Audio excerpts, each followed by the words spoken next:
皆さんまだ生きてる？ Kimiyoshi was hanging from the collar with his head turned up to the ceiling. He didn't even move when I walked in. Maybe he's already dead. Satoko was lying on a cross-shaped restraining table. She glared at me with red and swollen eyes, which must have been that way from crying. I'd wanted to put her on that special restraining table to pound nails into her hands, but Satoko was too small for that. I'd walked up to Kimiyoshi and poked his body with my toe. Yeah, this is true. We apparently have the torture scene for Satoko and the rest of the families here. And then we have the whole bit with Keiichi left. There was no response. 君吉のおじいちゃん、死んだ？人殺し。人殺し。 Maybe Satoko had witnessed Kimiyoshi's last moments. I took a thick knife from the wall and stabbed Kimiyoshi with it. There was no response. 君吉のおじいちゃん、生きてるなら正直に生きてるって言ってくださいよ。死体のふりして逃げ出そうなんて通用しないから。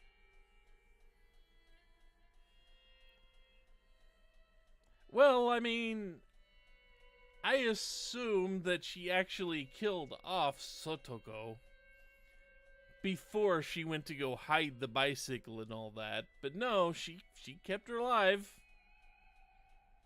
I walked over to the pulley that was suspending Kimiyoshi. 最終通告。生きてる？生きてるなら返事してね。 I paused just for a moment, then turned the pulley. Ew.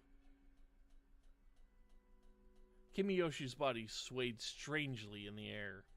It looked much more like a corpse than that. どうしてこんなことをするんですの、シオンさん。ん？ああ、なるほど。 The door to the huge cave was still open. I bet Satoko had talked to the one in the cell while I was gone. That's how she knows my name. Although, that's actually not my name at all. シオンじゃなくて、私が本当のミオン。あんたたちがミオンだと思ってた方がシオン。まあややこしいだろうから理解しなくて結構。よくもみんなをリカを。 I had allowed Satoko to watch me take care of Rika's body. Of course, I let her see Rika's neck, too. フルでリカは自業自得。あいつは私を殺しに来たんだよ。返り討ちにしたのさ。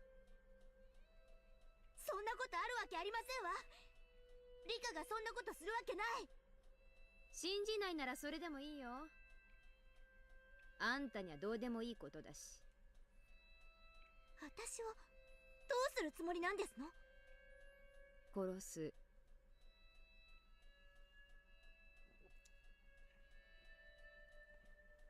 Satoko's eyes went wide. She was expecting my answer, I'm sure, but she still looked shocked. I bet she didn't expect me to state it so openly. I heard the noise of something hitting iron bars echoing in the huge cave. Shion's voice echoed there as well.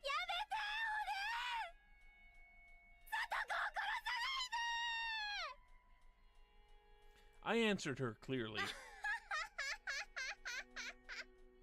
今頃罪が分かったかい？あんたはそれをサトシ君の時にしなかった。だからサトシ君は虫けらのように殺されてしまったんだ。あんたはサトシ君を救える100億の瞬間を見捨てた、見殺した。そうさ、それがあんたの罪なのさ。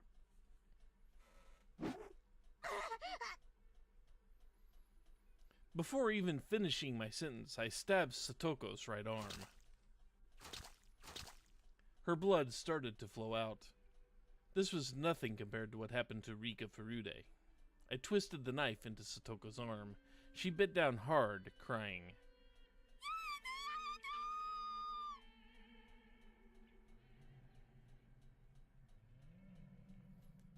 Well, I mean, they are I think they actually did revert back to their original roles, for whatever that actually means.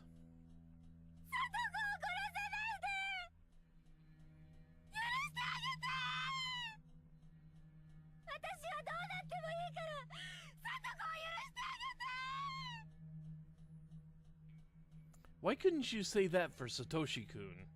It's too late now. I was the one screaming like you back then, but no matter how loudly I screamed, it never reached him, spared him, or saved him. I want you to go through the same thing I did.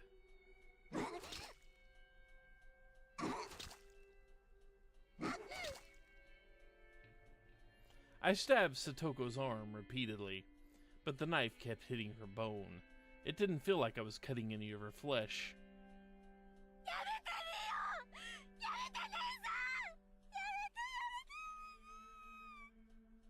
Yoshi, Shion. じゃあこうしよう。サトコの助け方を教えてあげよう。あんたはこれから1000回ごめんなさいって言うんだよ。言い終わったらサトコを解放する。どう？私は嘘をつかないよ。あんたが1000数えたら絶対に約束を守る。あんたがけじめをつけたってことをちゃんと理解してね。さあ。Although the definition of save might vary. どうするの？ごめんなさい、ごめんなさい、ごめんなさい、ごめんなさい、ごめんなさい、ごめんなさい、ごめんなさい、ごめんなさい、ごめんなさい、ごめんなさい、ごめんなさい、ごめんなさい、ごめんなさい。Shion started to apologize like a broken record. She's so stupid and honest. She's not even thinking of cheating. I bet Shion really will count to 1,000. I stabbed Satoko in the wrist. There! I felt something hard. I guess I either crushed her bone or scraped it. It must have been extremely painful for her. Satoko screamed. Shion's voice got louder as if trying to overpower that scream.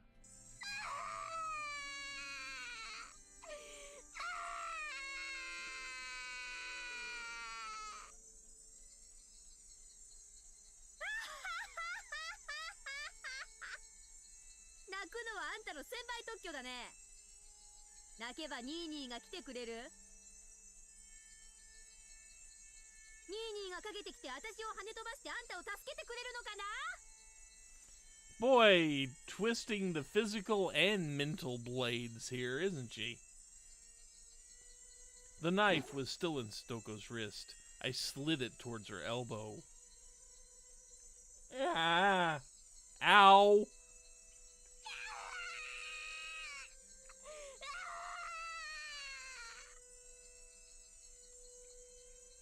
Satoko? 私の声が聞こえる？聞いてる？聞けよこら！ I slapped her face several times and made her look and made her look at me. あんたは自分の罪が分かってる。あんたの存在がどれほどにサトシ君を追い詰めていたか知っている？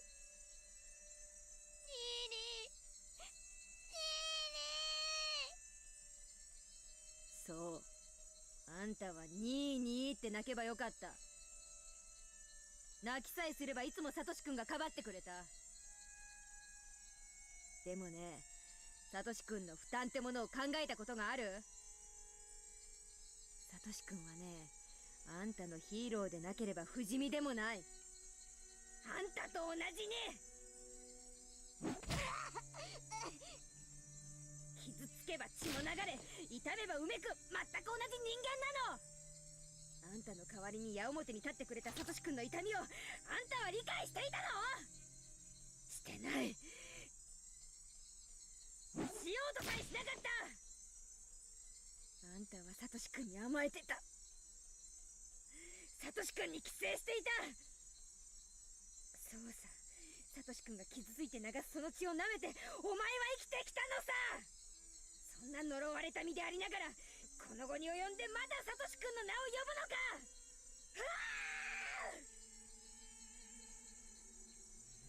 Ha! Ha! Ha! After telling her I'd been wanting to, I exhaled roughly.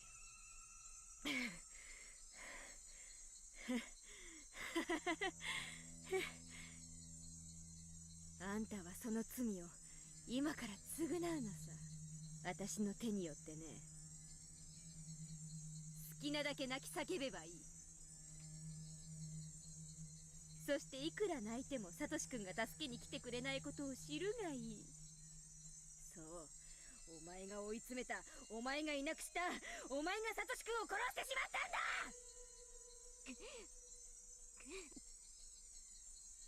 どうしたよ。右腕はもう感覚がない？じゃあ左腕にするか。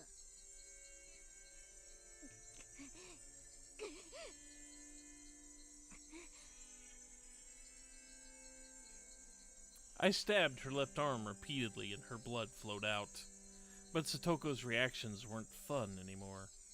She didn't cry or scream like she did before. That put me in a bad mood, so I stabbed the back of her left hand and twisted the knife again. But Satoko still just moaned. She didn't scream anymore. どうしたの？叫ぶと私を喜ばすと思って、せめて悲鳴を絞って抵抗ってわけ。そりゃいいや。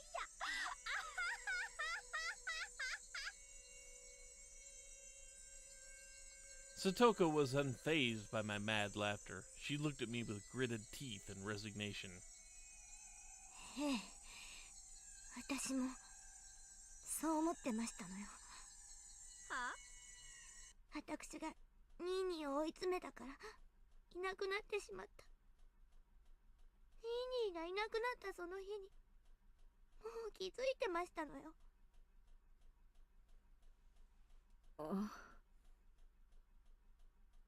私が甘えていた。ニーニーのすねをかじり続けてしまった。ニーニーも辛かったはずなのに、私はニーニーにすがることをやめられなかった。その点につきましては、あなたの言う通りですわ。弁解の余地なんてありませんでしたよ。Oh, this just got awkward.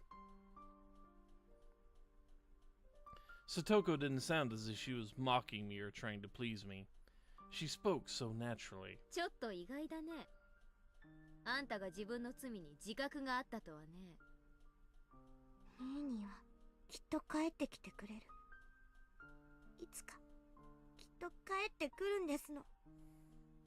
でもね、帰ってきたら私もう一人前になっているところを見せるんですのよ。私もうニーニーに甘えない。背中に隠れたりしない。しっかりした一人前になったことを教えてあげるんですの。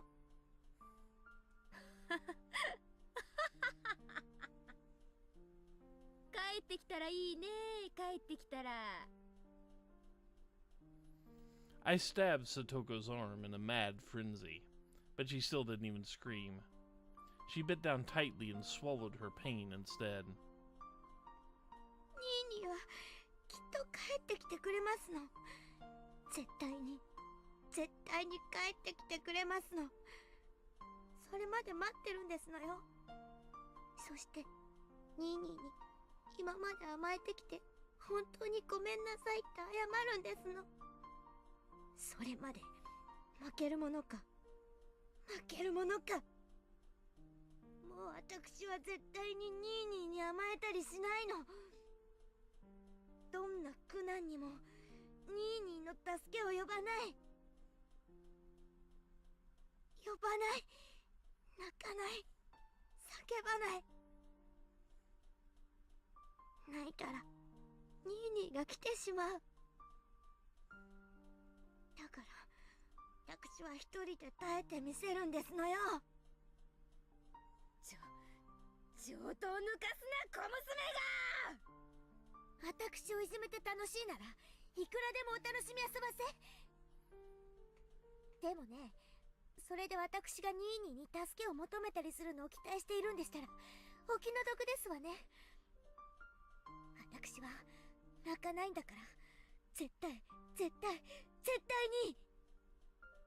疑うなら好きなだけ試してみろ。ニーニーは見ててくれる。私が本当に我慢強くなって一人前になったことを見ててくれる。私が泣き虫じゃなくなったことを見ていてくれる。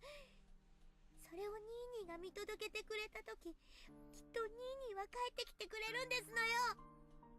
さあ、いくらでも試してみろ。私は泣かない。涙も見せない。北条聡子がどれほどの強さを持つか試してみろ。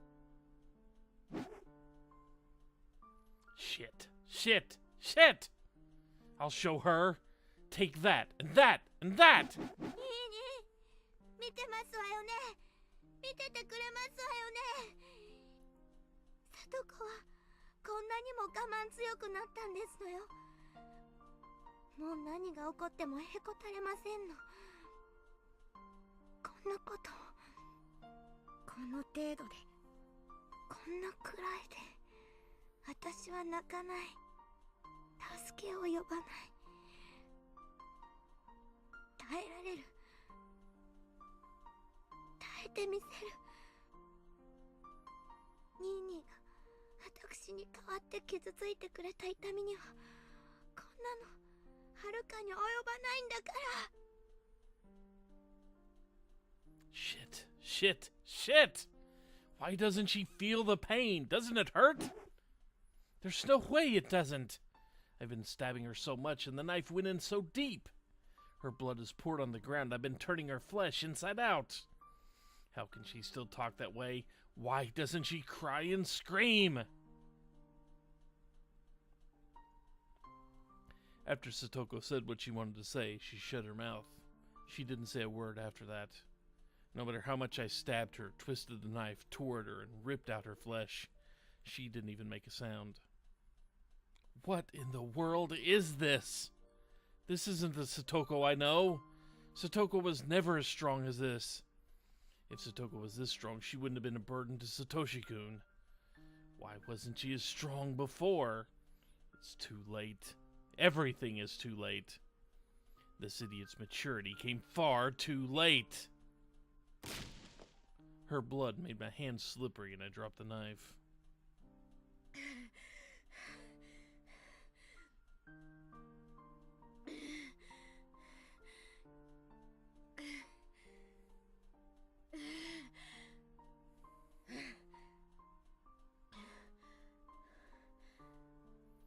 I was covered in blood from head to toe. Satoko was still enduring the pain. She was enduring this cruelty so she could display her strength. I couldn't defeat Satoko. I couldn't crush her strength. Satoko had achieved her goal. She had become independent, so she didn't need Satoshi-kun anymore. She believes Satoshi-kun will come back one day. She looks forward to a day when she can show her brother how strong she's become. But Satoshi-kun hasn't seen any of that. Instead, I, who never even thought that Satoshi-kun would come back, was the one who witnessed her strength. What was I thinking? I thought Satoshi-kun was dead. No, I assumed he was. Why did I? I never even thought of waiting for him. I didn't believe he would come back. I didn't wait. I tried to avenge him, but I guess what I really did was forget about him. Satoko's different. She never even thought he was dead. No, maybe she did a little. But even so, she waited. She waited for a day when she could show him how much she'd grown. She waited patiently. What about me? I didn't do anything. I wanted to forget about my sadness, so I tried to find my enemy. I became a demon, using revenge as an excuse so that I didn't have to think like a human. I lost. I couldn't endure the pain of waiting for Satoshi-kun, so I chose to become a demon. In other words, I got rid of my soul, the soul that loves Satoshi-kun.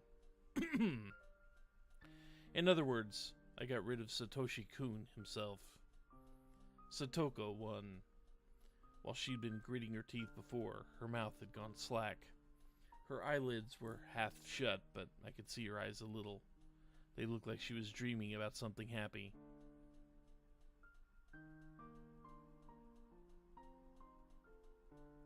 Satoshi-kun was there. Satoko endured until Satoshi-kun came for her. Satoko ran up to Satoshi-kun. She jumped onto him. Satoshi-kun hugged her, and they spun around. You can cry now. Satoshi-kun told Satoko that, and she cried very hard. Satoshi-kun rubbed her head so gently. We'll be together forever, he said, and continued to rub her head so gently, so gently. Satoshi-kun, I was waiting for you too. What meaningless words. He was already dead inside of me. I never believed in our reunion. How pitiful of me to say that just because I saw Satoko and Satoshi-kun together again. As Satoshi-kun hugged Satoko, his eyes met mine. Shion, Satoshi-kun said. I asked you a favor. What favor? I tried to remember. What kind of favor did Satoshi-kun ask me? Satoshi-kun looked at me so sadly because I couldn't remember. That sad look tore my heart to shreds. The blood flowing out from me wasn't as pretty as Satoko's blood. My blood was a slimy liquid like vomit with filthy chunks of food in it. That was what filled my body. たたりだろうと、この村の何者かの陰謀だろうと、僕は絶対に消えない。消されない。消えないよ、サトシ君は。消えないよ。サトコにあのぬいぐるみを買ってやるまではね。もうすぐお給料がもらえることになってる。その日までは絶対に消えない。Huh? A memory of the past? But when? Ah, of... This is a memory of the day before last year's Watanagashi. Satoshi-kun called me on the phone then. あ、おばさんが帰ってきたからもう切るよ。あ、うん。ミオン。何？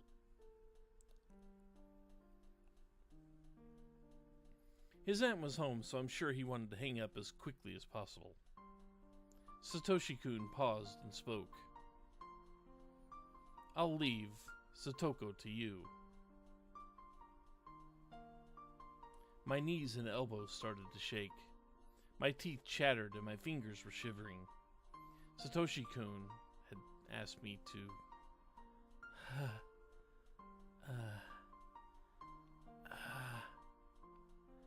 What have I done?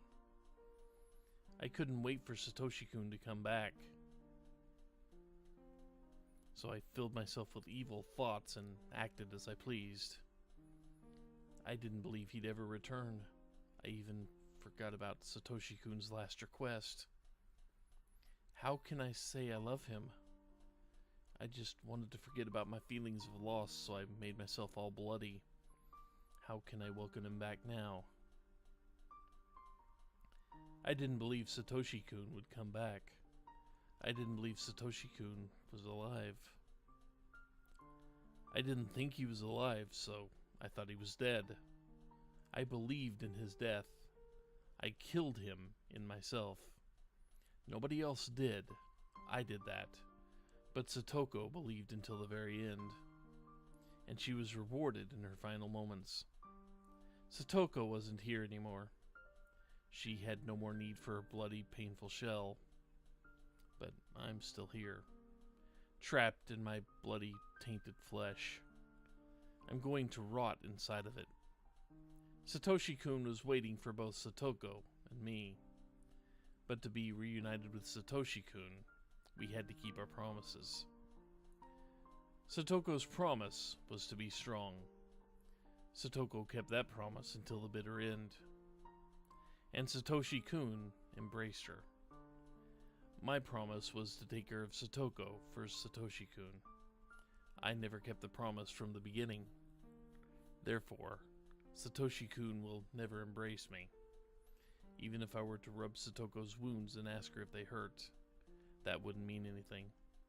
That was when I felt something behind me. It wasn't Satoshi-kun or the thing that scared me before. I didn't know who it was, but it was right there, criticizing me for my mistakes. Then, I finally realized it. That thing is me. I'd always been there, standing beside myself and watching me break that promise. Satoshi-kun asked me to take care of Satoko, yet I didn't keep that promise. I'd been watching that happen. I cried and gave up on myself. Wait. Satoshi-kun gave up on me, and I gave up on myself. What will happen to me now? I don't want to be in this darkness. I don't want to be all bloody. Please don't leave me. If I give up on myself, what will happen to my body? There will be nothing left. The only thing I'll have left in me is an evil demon. Ah, I get it. I've known it for a long time now. I am nothing but a demon.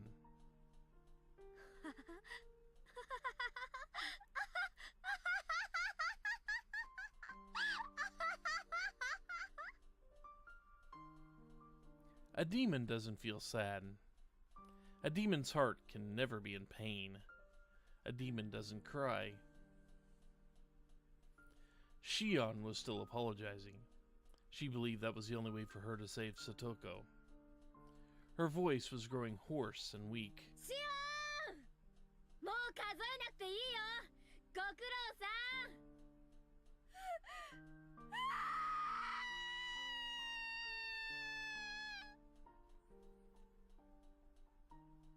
I guess she realized what happened to Satoko. Shion cried in her cell.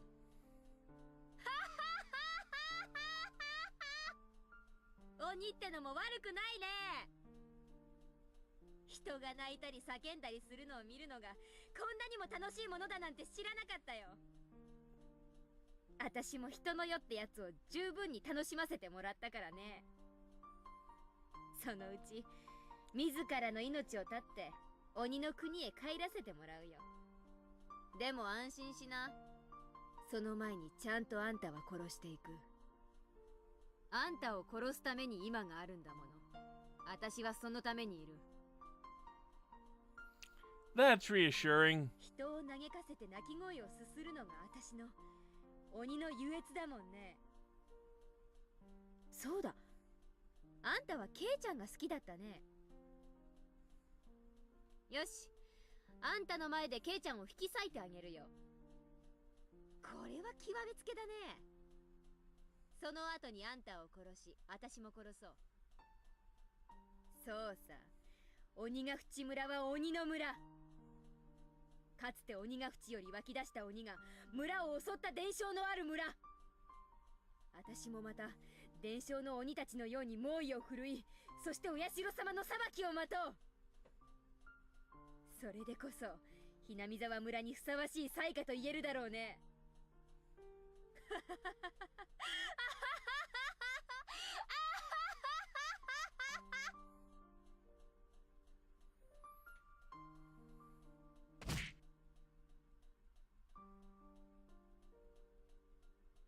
ケイちゃんですか？私です。シオンです。電話なかなか出なかったんで、お留守かと思って切ろうとしてたんですよ。And this should be the phone call where he's already talked to Oishi and found out that Shion's been missing for a few days, hadn't it? ごめん。ちょっとお風呂に入っててさ。それでもご家族の方が電話を取りませんか？ひょっとしてケイちゃんの家、今ご両親はお留守なんですか？いや別に留守ってわけじゃ。そんなことより聞いたか？リカちゃんとサトコの件。いえ、結局あの後どうなったんですか？見つかったんですか？ああ、見つからなかった。ケイちゃん、どうか気を落とさないで。リカちゃんとサトコはさらわれたんだよな。はい、それは間違いないでしょうね。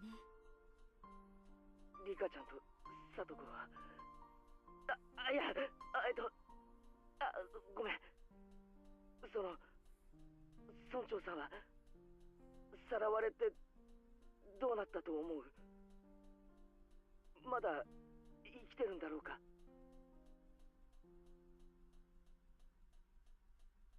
Keiichi sounded confused. He wanted to believe Satoko and Rika were still alive, which was why he was asking. Keiichi was just like Satoko. Unless the culprit was after money, the abductee would usually get killed right away.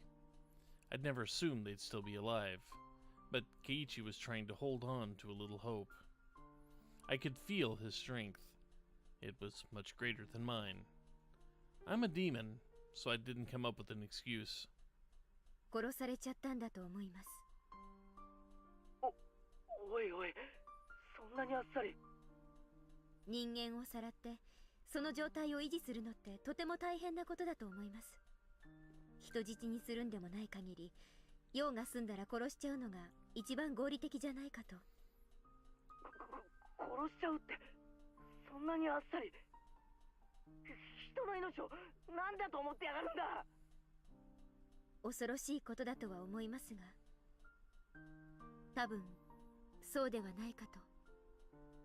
村長が殺されたということは、リカちゃんやサトコも同じように殺されたかもしれないということなのか？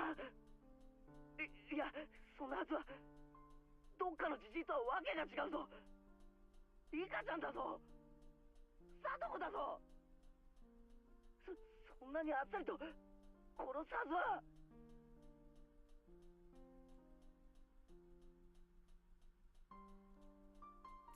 Keiichi was still refusing to believe what I said. He fought so hard because he didn't want to kill his friends within him. I wasn't like that. I killed Satoshi-kun within me so easily. I blame Shion for not protecting Satoshi-kun, but I killed him so easily. リカちゃんとサトコちゃんも同じだと思った方がいいでしょうね。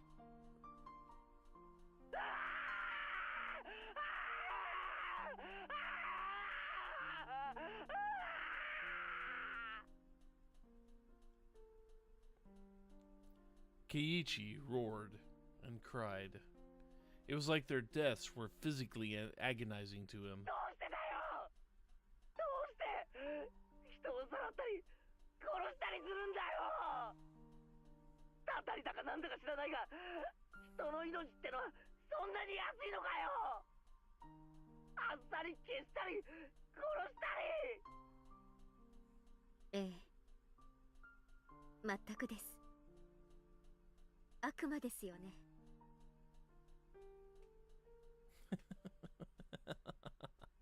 I laughed at myself. I was sure Keiichi didn't notice. なあ、シオン、教えてくれ。どうしてこのひなみ沢では綿流しの夜に人が死ななければならないことになってしまったんだ。それは私が知りたいです。もうダム計画との戦いは終わったんだぞ。なのにどうしてまだたたり足りないんだ。どうしてだよ。どうして。理由があるなら言ってみろよ。ケイちゃんの気持ち、私もよくわかります。ダム闘争はとっくの昔に終わったんです。なのに毎年お社様のたたりという名の殺人と失踪が繰り返されている。なぜ？どうしてなんですか？全然関係ない人もいた。たたられるのに不相応な人だっていたのに、どうして？どうして？それを俺が聞いてるんだ。Just examples. And where the voice actors do some fantastic work here.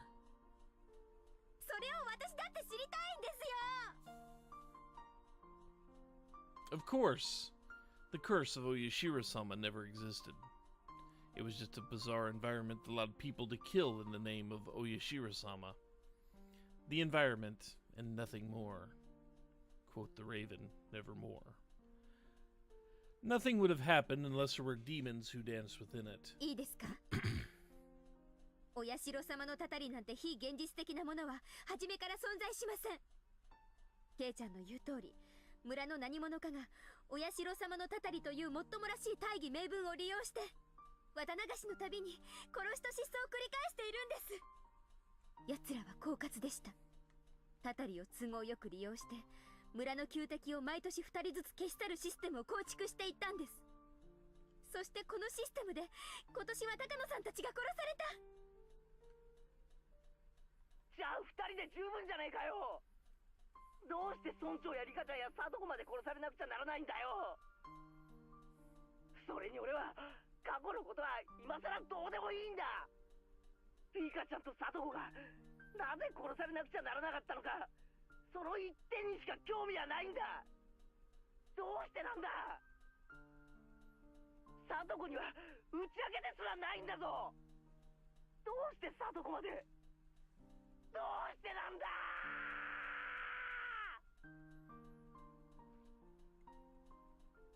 Satoshi-kun was speaking through Keiichi's mouth. How could I respond? I didn't know what to say. I could only feel myself being stabbed by the sharpness of those words. ケイちゃん、もういじめないでください。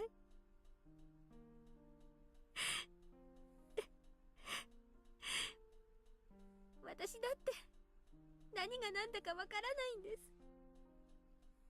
西宮殿に忍び込んだあの晩から全てが変わってしまった。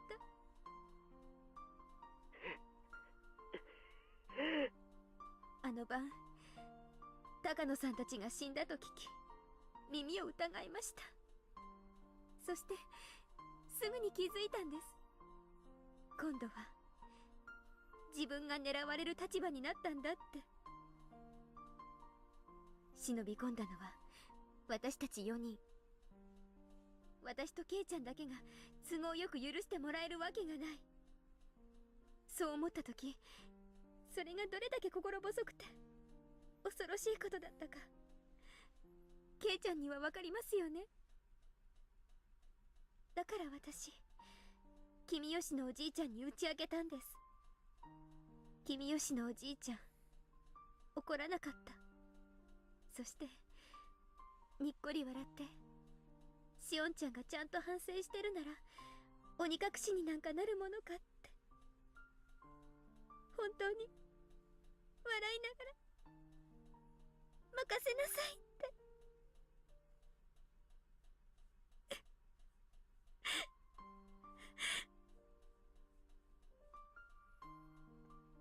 I remembered Uncle Kimiyoshi speaking ill of Satoshi-kun. I killed him, but everyone else in Hinmizawa did that. I wasn't the only one at fault. いつ村長に打ち明けたんだよ。ごめんな、シオン。悲しい気持ちのところに追い打ちをかけるようで。シオンは打ち明けたんだよな。君吉のおじいちゃん、つまり村長に。はい。 And now it all falls apart. いつ打ち明けたんだよ。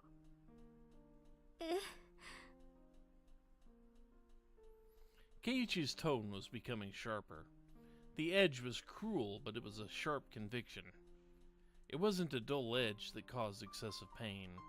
It had a clean, pleasant sharpness to it. 村長さんは重い血を患ってて病院にかかっていたという話は知ってるか。ケイちゃん、それが何か。答えてくれ。知らないなら知らないと答えればいい。痔だったのは知ってます。座る時とか辛そうでしたから。病院に通ってたんだ。どこの病院かは知ってるよな。ごめんなさい。それはちょっと知りませんけど。でもケイちゃん、それが一体何の。単刀直入に聞きたいんだ。シオンはいつ村長に打ち明けたんだ。どこで、いつ。大雑把でいいから教えてほしいんだ。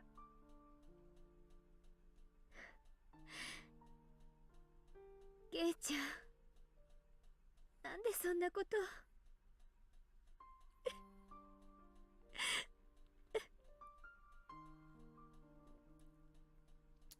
Very good, Meabara Keiichi. You know who I am, don't you? ありえないんだよ。村長が失踪した日、朝から消えるまで、シオンには接触できる機会はありえないんだ。そんな。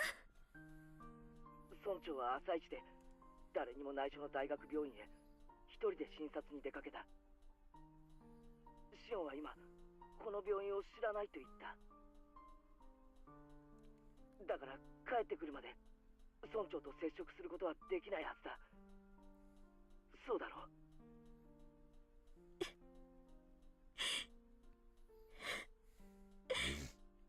帰りの電車が事故で遅れたので、自宅に帰ってきたのは会合の始まる直前だった。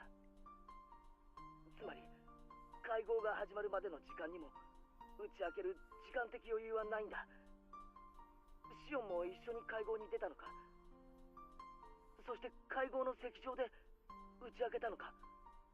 ここで打ち明けなきゃもう時間がないもんな。Something along that line, yeah. 会合が終わった後、村長は帰宅途中で失踪するんだから。実は会合にで。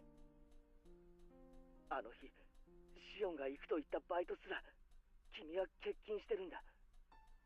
もっと端的に言おう。君は俺と一緒に行った図書館以降誰にも目撃されていない。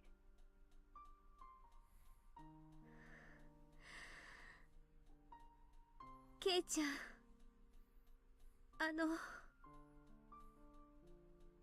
その先シオンは綿流しの翌日に失踪したんだ。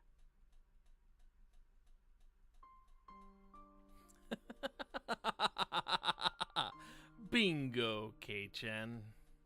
I'm impressed. 大石さんは君がすでに失踪していると言っているんだ。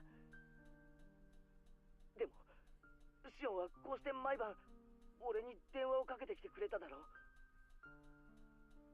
頼むシオン、俺が言ったことが間違ってるならそうだと言ってくれ。シオン、頼むから。Corner me even further. Corner me so the demon inside can't come up with excuses so that it can't escape. シオン、お前は村長に会ってなんかないんだ。もし会ったとしたなら。The only time I could possibly have seen him on that day 村長が会合を終えた後、すなわち失踪する直前、もしくは失踪してからしかありえないんだ。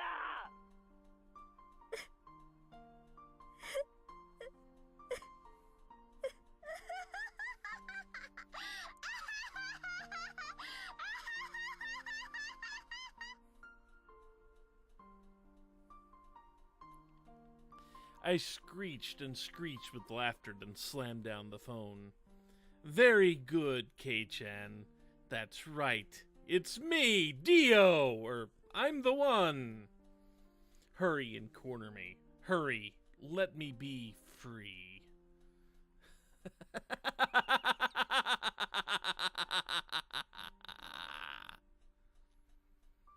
Was he going to tell the police, or was he going to come here by himself? I wondered which it would be. If the police came, I'd struggle as much as I was able. I'd see how good Oishi would be at catching a demon. If Kei-chan came here alone, that wouldn't be smart of him. He couldn't complain about being eaten by a demon then. I'm going to kill him. I'm going to kill him gruesomely while Shion watches. Therefore, Kei-chan, you shouldn't hold back. I only ever thought you were just a funny guy. I never thought I could expect so much from you. Chapter break.